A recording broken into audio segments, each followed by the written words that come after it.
Hey, welcome everybody. Glad that you're here. I've got two of my friends, Cory and Alie Murphy. They're in Virginia. They're crushing it when it comes to real estate and helping people, doing well in their business and helping people. It's like an amazing combination. They're educators and experts in the industry. So you're going to want to definitely tune in for this one because we're going to talk specifics, what's going on in the local market, what homeowners need to know, and a ton more. So Alie, Cory, welcome to the show today. Glad that you're here. Thanks for having us, Yeah, Max. thanks for having us. So how did we get to this point? Like, how long has real estate been a reality for your life, and how'd you come into it? You Well, go first. all right. Well, I've been an appraiser for 20 since 1998 Hmm. for quite a while. And then after high school, I had a partner. He and I would buy some houses and fix them and flip them. And then we started building some spec homes. And over the years, we didn't do very many. And then Alie and I married, and we decided we wanted to get into it some more. And so we started buying more and renovating some. And you know we kind of determined that rehabbers, that or being rehabbers isn't really our thing. So we're trying to move and pivot in different directions. But that's kind of our thing, I guess. Cool. Alie, anything you want to add to that? Well, I wasn't in real estate at all before Cory and I started dating. And when we got married, I was in nursing and training horses. And I actually have a brain condition that caused me to not be able to work a W-2 anymore. Mm, And so I had a surgery, and before my surgery we were looking to do something different in case I wasn't able to walk, or maybe Cory couldn't do or I couldn't work anymore at all and he would have to take over. So we were trying to find something for him to be able to do as well to make extra money if I couldn't work anymore. And sure. so we looked at different businesses and landed on this, which he'd been in for over 20 years, so it worked out. Yeah, it's a pretty good business. So what are some specific things, Cory? You had mentioned that you guys, rehabbing is not as much your focus or specialty. So what are the main ways that you're, bringing in active or passive, real estate income?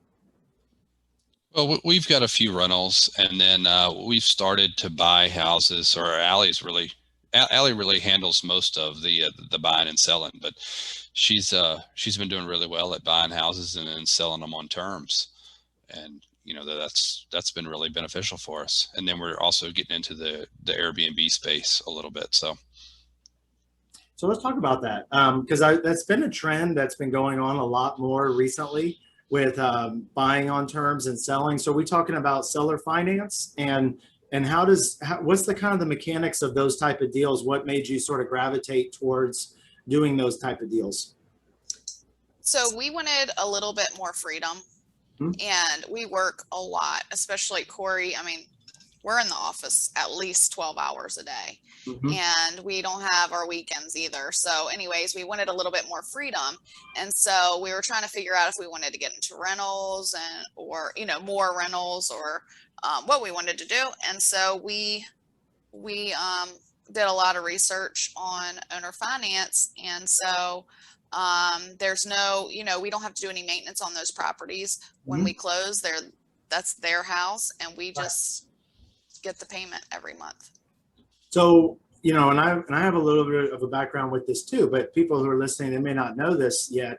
Um, what are what is it like? What are the advantages when you on the buy side when you're doing this with terms? And are you having to put up the money for the house, or is the seller that you're buying it from, doing the financing? And then kind of a second follow up to that is what is the demand like for folks that want to get one of these private mortgages essentially?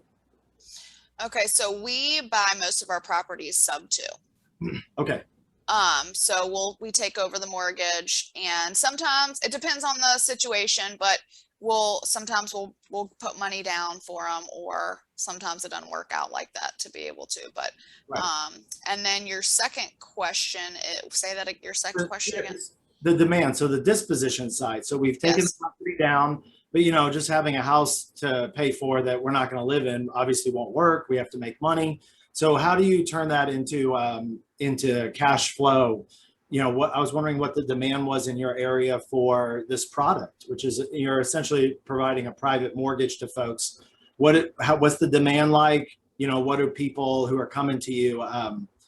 Bringing to the table? What are their needs? Because some people just don't even understand this exit strategy, and it's a real strategy. So some people don't want to go through banks. It's just too much trouble. And banks do kind of put you through the ringer on things, so they can make it really difficult. For us, I think everybody who does seller finance has their own criteria for, taking on these clients. Right. So, like for us, our credit score isn't huge for us, but making sure you're making your other payments on time and have been, that's huge for us, because we want to know that that's going to be a priority for you. Right. So that's really our main thing. That's the most important thing for us, is that you're paying your other bills on time. That makes sense. Yeah, when I started doing seller finance, I was doing like 10, 10, 10. So, it was 10K or 10% down, 10-year deal, 10% interest. We'd move a little bit. Sometimes we'd set them up and then do a simultaneous close and sell them at a discount right off the beginning. But for the ones that we wanted to keep, then we wouldn't. But what we noticed is the prices went up, the length, the terms went up. I wasn't doing them sub 2. I was doing them with, private money. It's hard to get money for, 30 years. So how do y'all set up your deal with the prices the way they are to where it's affordable still for the person buying them?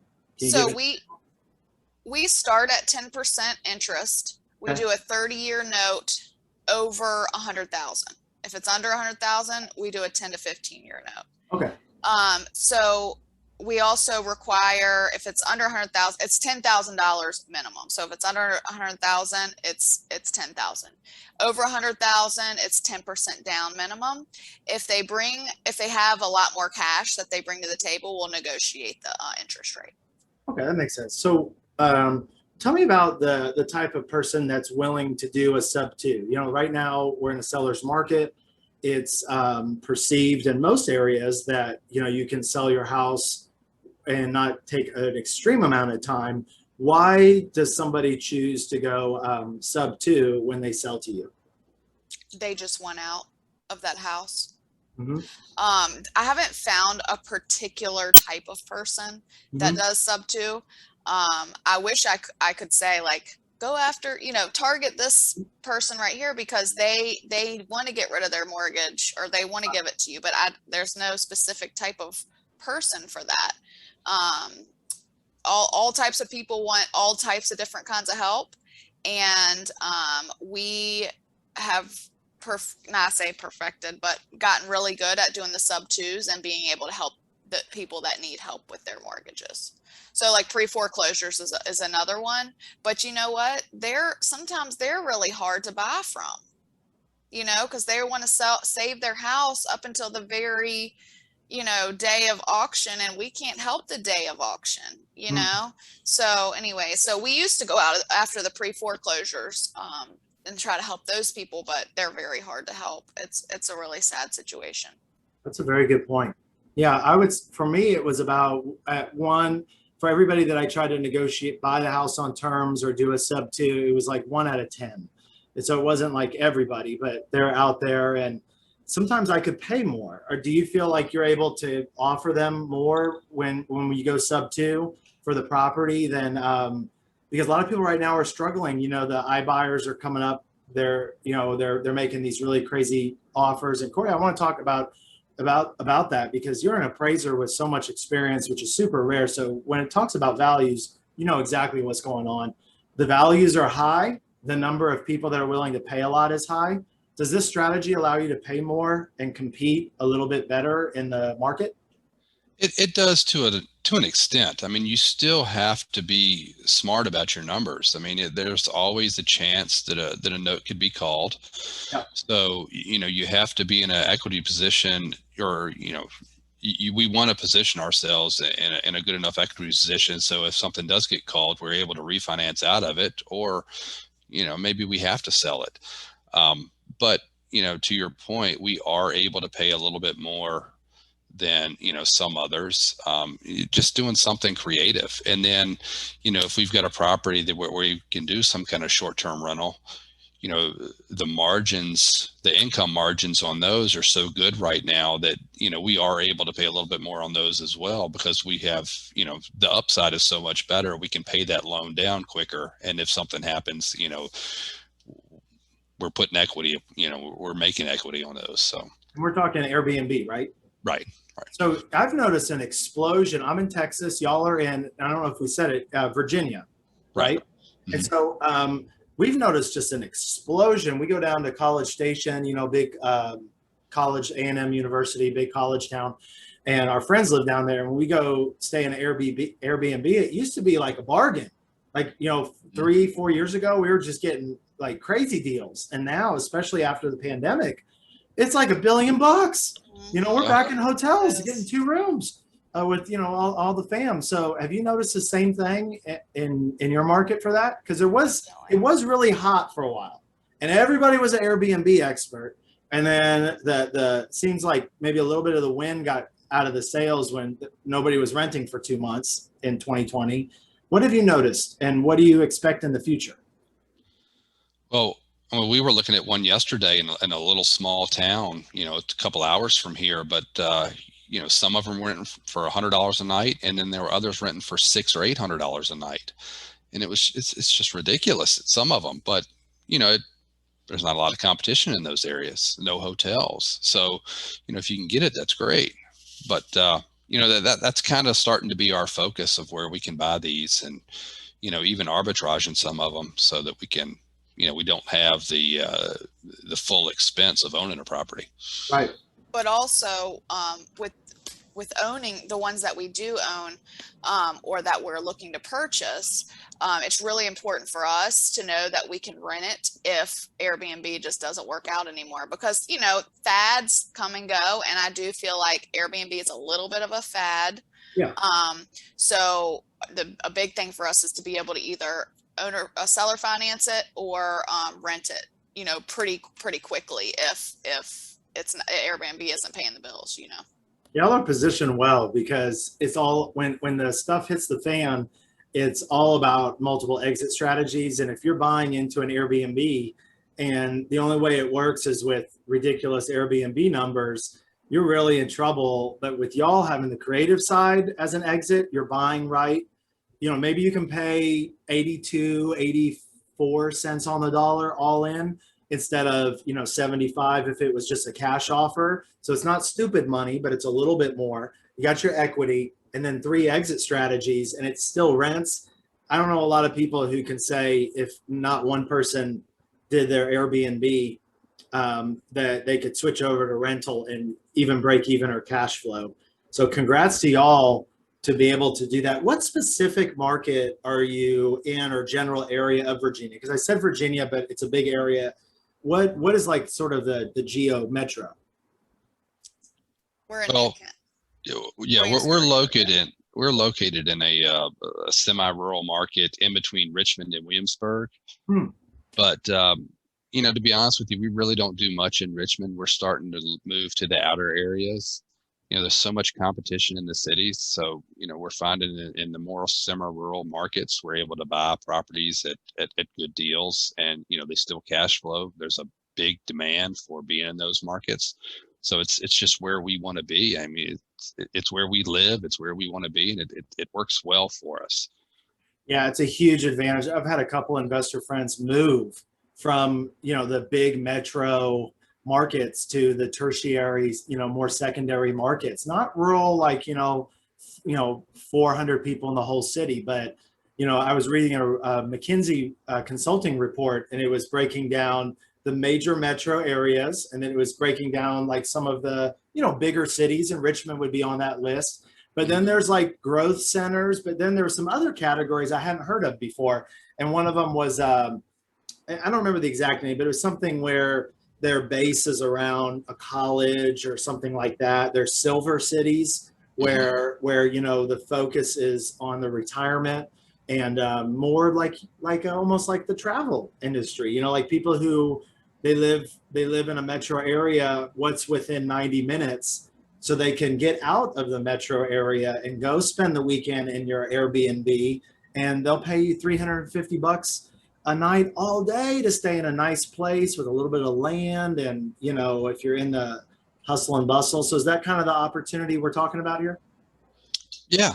Yeah. I mean, things just, people want to be there. So it seems like, you know, that's a good place for us. That's where we want to be. It's kind of where we live. And, you know, we know those areas. Now that there's certain areas that we won't go, you know, some of them are just too rural. And, you know, we have to take into consideration long-term financing for those areas. And it gets pretty tough sometimes. Right. So, you know, whenever we're looking at an area, we kind of have to, you know, that's always at play in the back of our mind, because at some point that private funding has to be paid back, you know. But even though we're so rural, we have 5 wineries around our Airbnbs right now, and we have wedding venues are crazy around here.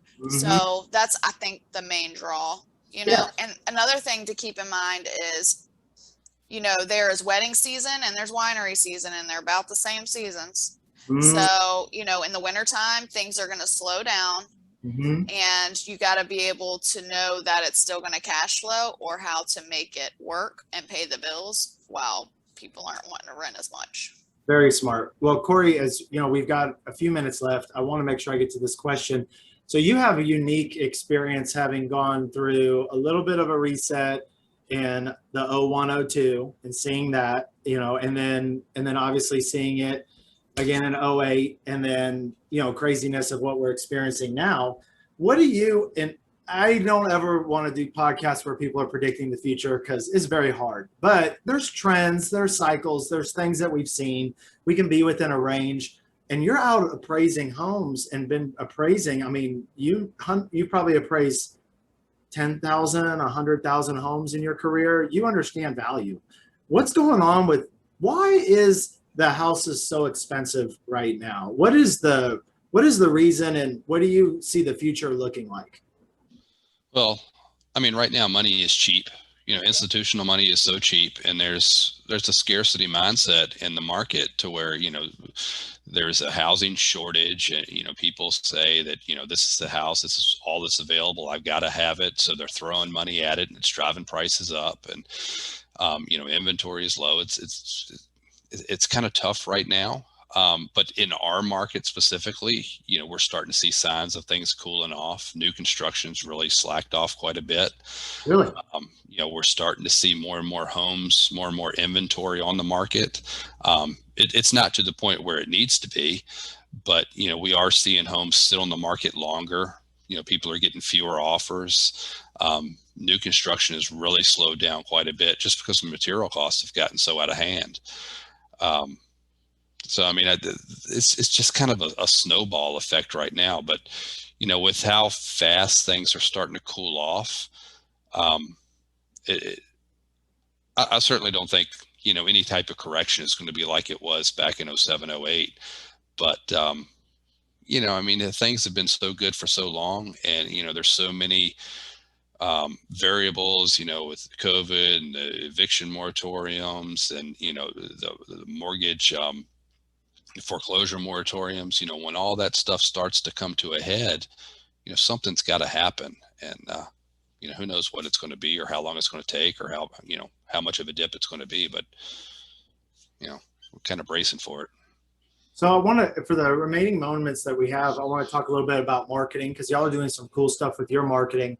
You know, finding enough sellers and lenders and private money partners and just deals is challenging. What are some trends that you've noticed with your local marketing? What is it that, how, you know, what tactics and strategies have been working for y'all to, you know, get in front of these homeowners and make a compelling case to help them solve their problem with a sub 2 or some other kind of solution?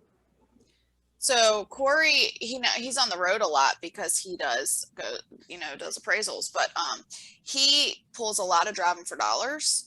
Mhm. And I did not think this would work, but we used to send out postcards and everything, and we just didn't get a lot from that. Mhm. And he came in one day and said, I'm going to start writing letters on the yellow legal pad, red ink. And in my mind, I'm like, that sounds ridiculous, and it works. Really? It works. Yes. So that's where we're at now. Cool. That's mainly what, and then we'll call for sale by owner signs. He goes on Craigslist. I do some wholesale research. Mm-hmm. We're not really doing a whole ton of marketing. We got some Facebook leads without, like, we didn't do Facebook ads, but just from people knowing like what we're doing and all. But mainly it's those letters, man. Nice. They're awesome. Nice. Red, yellow, doesn't take a lot. Well, that's good. Another thing that I want to mention, another congrats and kudos, is on becoming a published author, which not a lot of people in our space have done. So that's an incredible accomplishment. How do you plan to use your book to reach more people and just, tell folks who are listening kind of what your book is about and what the goal is? Well, we've taken the book to several locations. We've passed some out and left them in, some of the local stops, the restaurants, auto shops, things of that nature. We post about the book on social media, from time to time, and, we get some interest in it. It's obviously on our website. So whenever anyone goes to our website, which, on the backs of our cars, our web address is on there. So whenever they go to the website, they see the book. So it's quite a few Facebook messages for our book, actually. Yeah. And, everyone's really surprised, I didn't know you wrote a book, and, it's helped us tremendously, through our social media and, LinkedIn, and, there's a lot of things that, where that book just, it helps. It's credibility. It just builds your credibility so well that, more and more people trust you. Yeah. And everyone wants to do business with people they know, like, and trust. So 100%. Well, good. Well, let me ask you this. You've been in our trusted expert program for a little while now, and, for real estate investors. Would you recommend it to someone else? If there's somebody in California or Florida or Minnesota, has this been a good program for you? And have you gotten some benefit from it? Absolutely. I mean, it's not the things that we all learn and we all take away. It's the little things. We may get one little thing, once a month that's, a light bulb goes off in your head. You're not going to get something on every call or every coaching meeting, but it's the one little thing that, kind of kicks you in the pants to get you to do something different, or, that light bulb goes off. And that's where, these mentorships and these programs help so great. Very good. Very good. Well, if somebody wants to reach out to you, what is the best way that they can do that? If they're interested in selling their home, they're an investor, they've got a deal in your area, what is the best way that somebody can contact you and learn more? So we also do closings and dispositions for other real estate companies. So that's info@copperpropertiesus.com. Okay. And to reach out for any questions. And then for Cory's appraisals questions, or, anything property related, C Murphy appraisal@gmail.com is him. And then 804-814-0950. Cool. Well, very good. Well, y'all are absolutely crushing it, doing some cool stuff. I think that everybody who listened got quite a bit from it, got the wheels turning for me a little bit about maybe looking at Airbnb again in some different markets. I like how y'all are doing something a little bit different. It seems like with where we're at right now in the market and with the competition, doing something different pays off, and y'all are being creative with your strategies, with your marketing. and it's working. So congrats, and Thank you. look forward to having you guys back on for an update as things go. Does that sound That okay? sounds great. That sounds great. Sounds great. Thanks so much for having us, Max. Awesome. All right. Hey, well, thanks so much for listening today. And if you enjoyed this episode, awesome. Check out some of our other ones. Reach out to Alie and Cory. They're amazing. And until next time, we will see you later. Bye, everyone. Thank you. Thank you. Bye.